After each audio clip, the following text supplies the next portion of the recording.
Chair, Michael Robinson to speak in favour of motion 41. There is a notion abroad that what happened in Gaza was a response, albeit a disproportionate response, by Israel on attacks that it faced from Hamas.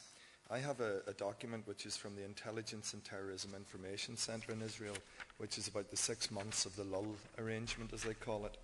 And it says a period of relative quiet was observed between June 19th and November the 4th.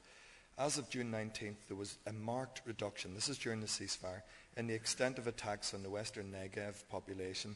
The lull was sporadically violated by rocket and mortar shell fire carried out by rogue terrorist organisations. In some instances, in defiance of Hamas, especially by Fatah and Al-Qaeda. So it was not Hamas firing rockets. Hamas were trying to control the rocket fire.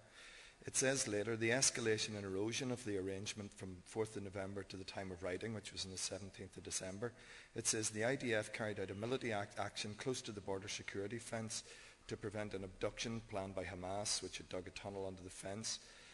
7 Hamas operatives were killed during the action. And then it says, in retaliation, Hamas and the other terrorist organisations attacked Israel. Now, in retaliation, that is the fact of the matter. Operation Cast Lead was well planned, well in advance. It was not in response to Palestinian attacks. I was proud to sign the IPSC's call for justice for Palestine, which was in the Irish Times.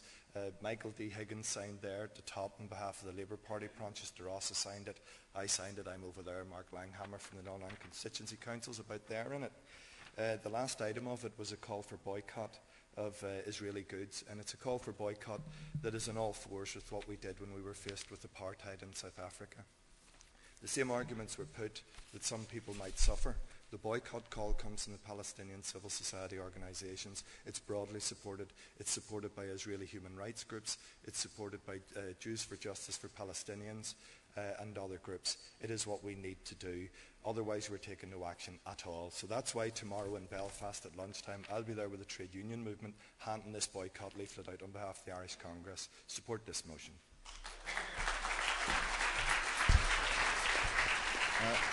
Thank you, Michael. Proinsias De Rossa MEP.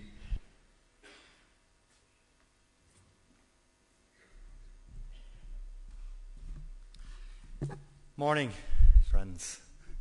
You're all there awake. In the couple of minutes I have, I want to address 2 issues, the European debate and the Palestinian issue. On Europe, I just want to make 1 or 2 brief points. There is a notion being put about that having a second referendum on Lisbon is in some way undemocratic. Now, I don't know anybody in this room who would have argued that the Labour Party was wrong to start campaigning in 1986, the day after the no vote, when we were seeking an end to the ban on divorce in the Irish Constitution, that in some way we were acting undemocratically in pressing for a second referendum on divorce, which we subsequently won in 1996. It took us 10 years to win that debate, but we won it because we were prepared to stand by the principles that we believed that were underlying the ban on divorce and the need to remove it. The idea that there are absolutes in politics, that there's an absolute no, or that there's an absolute yes. I find it a bit ironic that some of the organisations that are now declaring that a second referendum on the Lisbon Treaty would be undemocratic, who at the same time are organising for a 4th referendum on the abortion issue. So we should really get a bit real. Forget about the silly arguments and let's look at the content of the Lisbon Treaty. And I have spoken on this platform many times and on many platforms around the country about the values that are in the Lisbon Treaty, which are Labour Party values. And I would urge people to address those rather than the silly arguments about time limits on democracy or absolute yes and absolute no. No means no in the dictionary, but in politics it means no for now, but let's talk about it. And the same in relation to when people say yes. On the issue of Palestine and the occupation of the Palestinian territories. I was there in my role as Vice Chair of the European Parliament's delegation to the Palestinian Authority just a few weeks ago. I've written about it on my website. I've written in the Irish Times about it. And indeed, I signed up to the declaration in the Irish Times calling for resolution of that conflict. It's not true to say that if we don't, as a party, decide in favour of a boycott, that we're doing nothing. We are doing quite a lot, in my view. We succeeded through my actions and other people's actions in the European Parliament to prevent the upgrading of European Union relations with Israel until they engaged with serious negotiations with the other side in this conflict.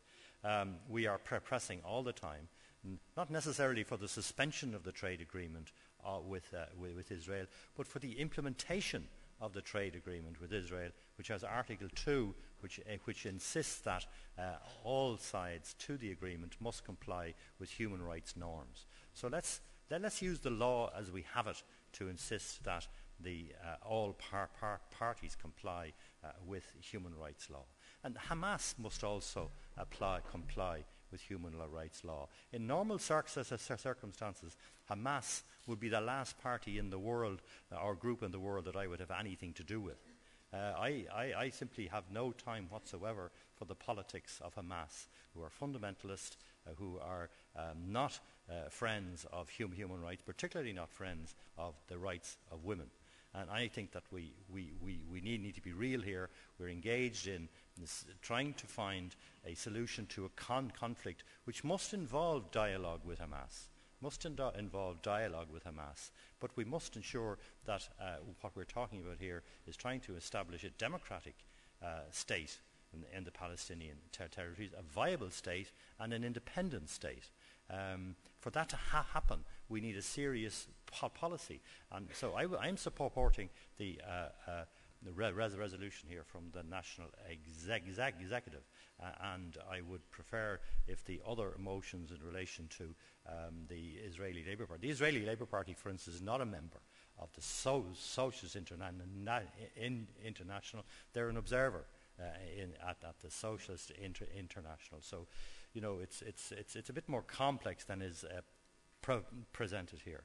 So I think that the issue of the boycott needs to be referred back. I myself do boycott Israeli goods. I will not fly El Al, but I think it's a different thing entirely for this party to adopt a position in relation to boycotts, and that needs more serious consideration. Let's look at it. Let's see what are the practical steps we can take to assist the Palestinian people. I met an organisation, this is my final point, I met an organisation last week in Brussels who are an umbrella group for 100 organisations, Israeli and Palestinian. They are not calling for a boycott of Israeli goods. In fact, I know that the Israeli peace camp that I have been talking to have made it clear to me that they do not want an official boycott of Irish goods, because they say that would entirely alienate people in Israel from them, and they in fact would be in a dilemma in relation do they accept this boycott or do they not? They're not strong enough in a position to support such a call. So I do appeal for some serious consideration. What I would like to see is the resolutions we have here being taken up by the International Committee. Let's have a process of consultation of the party. Let's put together a detailed plan in relation to what we would like to see in it, and then let's act on it. Don't let's just pass resolutions here and leave it until next year. Could you let's conclude, act please? what we decide on, and then perhaps we might be giving real help to the unfortunate people in Palestine who've suffered some enormous atrocities.